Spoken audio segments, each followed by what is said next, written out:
Make sure you watch the other videos that I make where I really get into Teal Swan.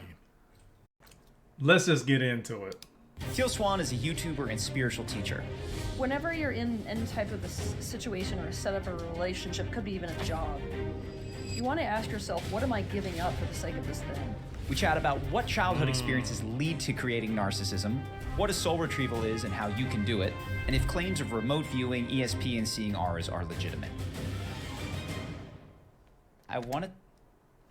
Let me just say, this chick has been controversial to me since I've seen her. I'm not always on board with some person that shows up and self-proclaimed guru or coach just because she gets a following she says that people likes. That ain't me. I've never been like that guy. I've always been on the skeptic side. I'm like, who is this person? Like, and the way she speaks such like an authoritative figure on the subject. Like, she's got so much of a wealth of knowledge that she's going to, I would say, hold a camp of people. But this is with anybody. Like, if I was able to really kickstart my channel, make it look cute and pretty, I would definitely be able to develop a following. I have an indirect following without my channel being something significant. If I was to take that group and plug them into my little offshoot channel here, great, I'd be thriving here. But that's not the reason why I have the channel. It's kind of my like empty space for talking. But I do get a chance to kind of comment on people like Teal Swan. Teal Swan, ding dong. And I'm not convinced by her. And I'm going to get into some reasons why very, very soon. I want you guys to watch this part in particular that talks about Teal Swan, which is just like, it's very interesting to me how she doesn't address all of the many layers of NPD. And I'm not one to want to not find a way, a scapegoat for NPD. I would be happy for that. But let's watch the video. Let's see what she says.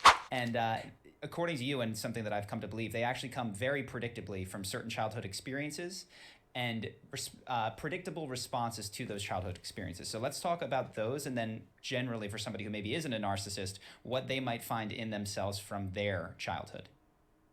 Okay, so which one do you want to start with? Because this is so broad. Yes. Let's do the ones that are, I think, most interesting, which is the narcissist. Like, how do these people get made, or the codependent, for instance? Okay, so the codependent and the narcissist is essentially generated out of the exact same childhood experience, which is a dysfunctional family. When we use the word dysfunctional, what we mean is that the way that the members of this family behave is a detriment to each other rather than a benefit to each other. So inherently, it's not something that is working for any member of that group, right? And by the way, it's very easy to walk into a dysfunctional family and see the whole family system kind of orbiting around like an alcoholic or something like that and be like, well, it's only working for them. No, it isn't. In a dysfunctional family dynamic, even if the whole family revolves around the needs of one being, it's still not working for that person either, right? So in a dysfunctional family dynamic, you've got these very classic roles. Doesn't matter whether you go in the world, you're going to see these same roles, right? You've got essentially the person who is in this narcissistic state, right? Already. They could be because of any number of different reasons.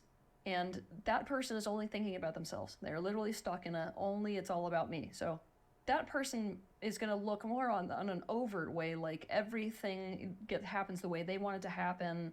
Like everybody's just sort of kowtowing to whatever it is that they need. You know, it's like the whole family system is revolving around that one individual and their issues or their addiction or the way they need life to be, right? So I'm going to pause right there. I think she's right about some of the experiences I've witnessed, at least ways in my ex-partner, who I believe to be a covert narcissist. If you watch any of my other content on the videos that I posted about that, there's some clear indications. But that she really keys in on something that I find interesting, that's what I've noticed, is that there's always like this, everybody comes to the aid and support of this particular individual. And what I find interesting too is that everybody else in the family, they don't necessarily receive that level of attention. Like the mother doesn't necessarily receive that level of attention, like they're speaking of right here. And like, for example, like the mother has more, I think, of the issues in my ex's family. So she had some drinking issues. she could kind of get a little sloppy. Heck, when she was staying at my house, she spilled wine all over the freaking place, and like I was like, whatever, accidents happen, you know. But in some cases, I just let it roll. It doesn't bother me. The only person I would find that would focus on each individual member's issues was my ex. It was strange. It was like, well, my brother, da da da da da, he's always this type, and it was always something negative that needed to be fixed and addressed. And if he would just do this and he would just do that, he would be great. But I got to do something. Maybe you could talk with him. It was always like rescuing or fixing somebody. And then she's had this kind of dialogue for all of I've ever known her. I was like, I've always taught her, it's like, hey, instead of us fault finding, can we do some like success finding? Can we do some positive finding? Like let's highlight some of the great things these people are doing in your life. Oh, she don't like it. She would automatically have a resistance board up. It's like, no, it's almost like you're not being realistic. Well, if I'm only taking the negative side, I'm not being realistic. It doesn't matter. Either way, we're being objective. And it doesn't necessarily mean that we have our negatives we just totally disregard, or it doesn't mean we completely highlight them and work on them to death. I think there's a happy medium on our growth progress.